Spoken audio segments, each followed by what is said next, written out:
événement qui s'appelle Tout en moto à Lyon. Je me suis fait prêter par Harley France, une belle Harley Davidson. Donc, je viens de prendre la route. J'ai fait environ 40 minutes pour me rendre ici. C'est un peu surréel. J'ai pris des routes magnifiques. Il y a les montagnes, il y avait la forêt, les courbes. C'était incroyable. Et là, on arrive dans un petit village.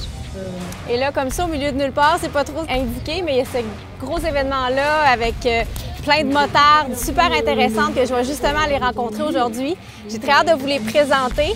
Plein de femmes inspirantes, plein de femmes avec des beaux parcours. Donc, on va aller tout de suite à leur rencontre.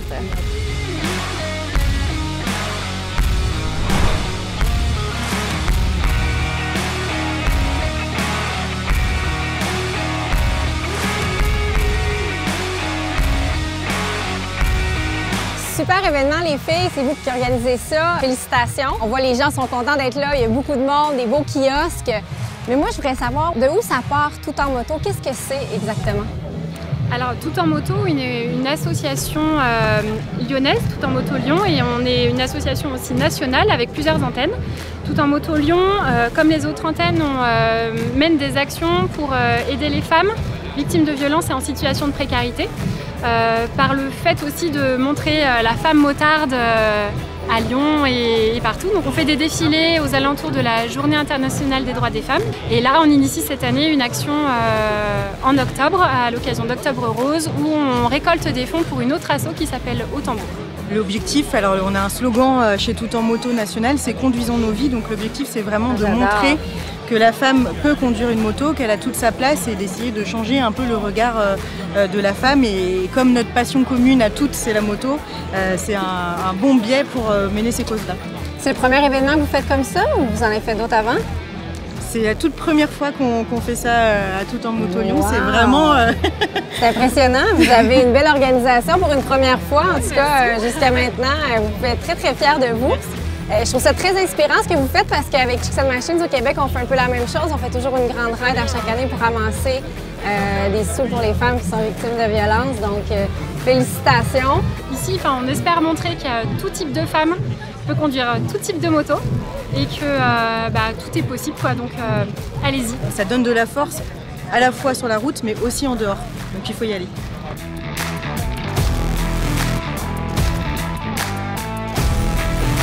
Allô? Lily, toi, t'as écrit un livre et t'as fait un jeu pour les motards. Exactement. Alors, parle-moi un peu de, premièrement, ton livre, Talons et guidons, j'adore le titre. Merci. Qu'est-ce que c'est exactement? Talons et guidons, à la base, avant d'être un livre, c'est surtout mon blog. Donc en fait, c'est quelque chose que j'ai créé il y a 8 ans. Donc moi, j'ai commencé la moto, j'étais pas du tout dans un univers de motard. J'ai personne de motard dans ma famille et j'ai découvert ça un peu sur le tard. Un peu comme moi. Bon bah écoute, voilà un petit peu la même histoire. Et c'est vrai que moi, ce qui m'a attiré d'abord, c'est le circuit. Moi, je fais beaucoup de circuits en France. Voilà. Donc c'est ma combi. Ta combi. Avec ma petite sliders. Oh! Et c'est vrai que quand je suis arrivée sur le milieu des circuits il y a 8 ans, on était très peu de femmes. Sur une journée, on va à peu près avoir 200 pilotes, on était 2 femmes. Donc très vite, moi j'ai été piquée par ça, donc je m'y suis mise intensément jusqu'à faire de la compétition. Et en fait, Talons et guidons, c'est né un petit peu au début de tout ça pour raconter à la base ma vie, mon histoire personnelle à moi et donner envie à certaines filles de se lancer. Donc en fait, à force de rencontres et de parler avec les femmes, je me suis dit mais c'est tellement dommage d'avoir tous ces freins, il faudrait juste leur donner le petit coup de pied, l'élan qui leur manque. Donc effectivement, c'est la concrétisation de 8 années à parler aux femmes et à leur donner envie de se lancer.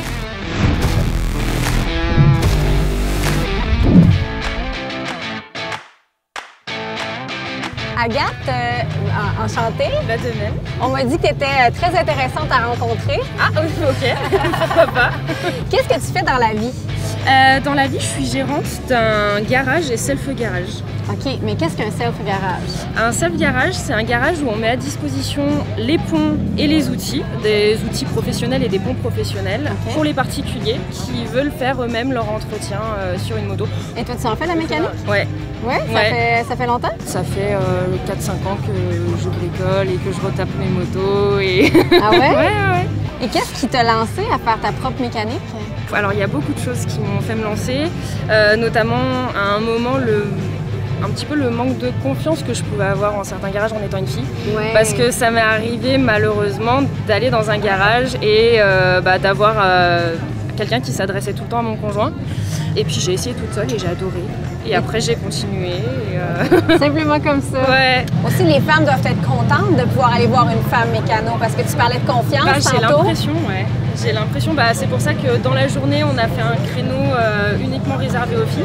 Parce que du coup, c'est vrai qu'on se sent un peu plus à l'aise, je suppose, pour poser toutes les questions qu'on n'oserait peut-être pas forcément poser quand il y a des garçons. Alors que les garçons n'y connaissent pas plus que les filles. Ah Julie, j'aimerais ça que tu m'expliques le concept de ton foulard. Je trouve ça très intéressant. Le concept de ce foulard, en fait, c'est à la suite d'un voyage en Bulgarie où je parlais pas du tout la langue en moto. Et je me suis dit, tiens, il n'y a rien qui existe pour communiquer vraiment spécialement pour la moto. Donc j'ai créé un foulard avec des icônes, des chiffres, des lettres, des points cardinaux et une moto en éclaté au milieu. Pour pouvoir communiquer avec les pièces partout, voilà, et montrer si tu as un problème au moteur, si tu as un guidon qui est tordu, une crevaison, besoin d'huile, pour communiquer quand tu parles pas la langue. Super beau concept, franchement. Caroline, aujourd'hui, tu organises une ride avec ton entreprise qui est Two Wheels Therapy. Et qu'est-ce qui nous attend dans cette ride-là? Alors, on va se promener dans les monts du Lyonnais. On est juste à l'extérieur de Lyon. C'est un paysage bien vallonné, très sympa. Après la balade, on va faire un cours de yoga pour récupérer justement, se poser. La balade à moto étant une activité bien yang, on va contrebalancer avec une séance de yoga. J'adore ça parce que le yoga est une passion pour moi aussi. Je l'ai enseigné et puis la moto. Donc de marier les deux ensemble, c'est super intéressant. Et c'est un peu le concept de Two Wheels Therapy. Oui, tout à fait. Et en fait, donc on s'est rencontrés avec Christelle sur les réseaux sociaux. OK. Quand je me suis mise à la moto, en fait, c'est là que ça m'est venu comme une évidence où je me suis dit il faut allier, il y a quelque chose à faire dans la moto et le yoga et pour les femmes. On s'apprête à aller faire la ride avec Two Wheels Therapy. On est à peu près une vingtaine, il y a 2 groupes. J'ai bien hâte de voir les paysages, aussi de rouler en groupe ici, c'est le fun. Puis je vais pouvoir essayer un petit peu plus la moto.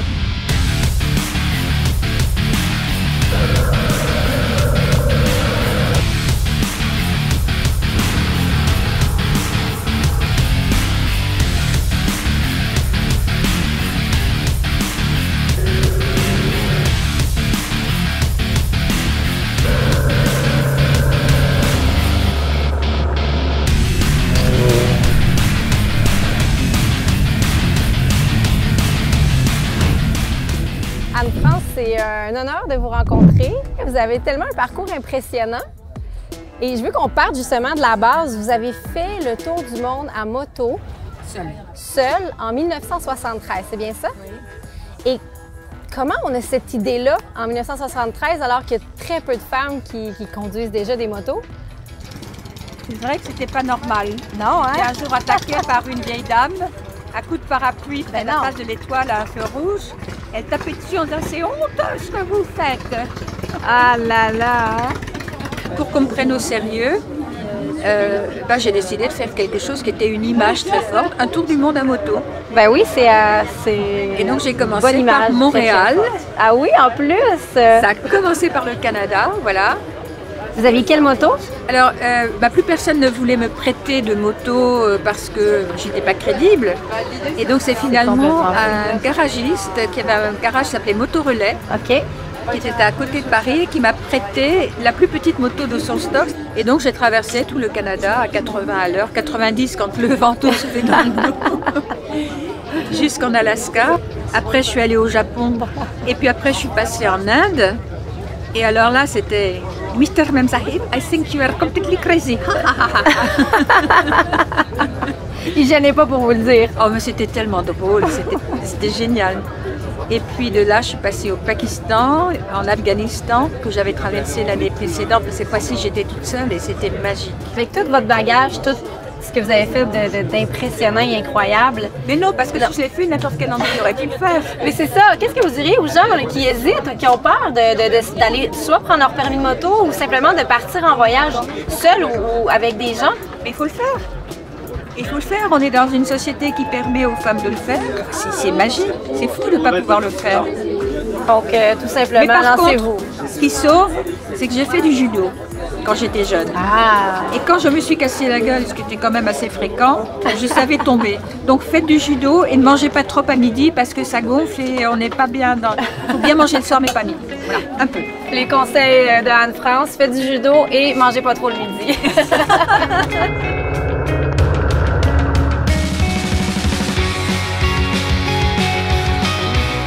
C'est vraiment magnifique de parcourir les routes ici en France, mais je me sens vraiment choyée d'avoir pu rencontrer cette belle communauté de motards françaises. C'est hyper agréable de rouler en boucan. Et en plus, les monts du Lyonnais, c'est vraiment génial. Il y a des bonnes courbes. Ça réveille la guerrière, la bonne guerrière en moi. Voilà. Et j'ai toujours aimé la moto depuis toute petite. Et pour moi, c'est une sensation de liberté. Là, ce salon, il me rappelle un petit peu le côté familial. C'est vraiment top parce qu'on se retrouve toutes entre copines. On aime bien être toutes ensemble, partager, se découvrir, de comparer les motos aussi. Pour clore cette journée en beauté, j'ai eu le privilège de rencontrer Lorraine Béron. C'est une artiste hors du commun spécialisée dans la peinture à la main sur casque. Elle a généreusement accepté de créer une œuvre pour décorer mon casque. Merci beaucoup, j'adore ce que tu as fait sur mon casque. Et puis toi, c'est venu comment cette idée de business-là, d'entreprise? C'est vraiment une passion. En fait, j'essaie de rester vraiment dans l'univers de la moto. Donc casque, réservoir, pièces de moto diverses. Mais c'est un travail très minutieux, mais j'adore ça. Enfin, merci beaucoup, j'adore mon casque, j'adore le dessin. au Canada. Oui, il va être au Canada. Merci à toi.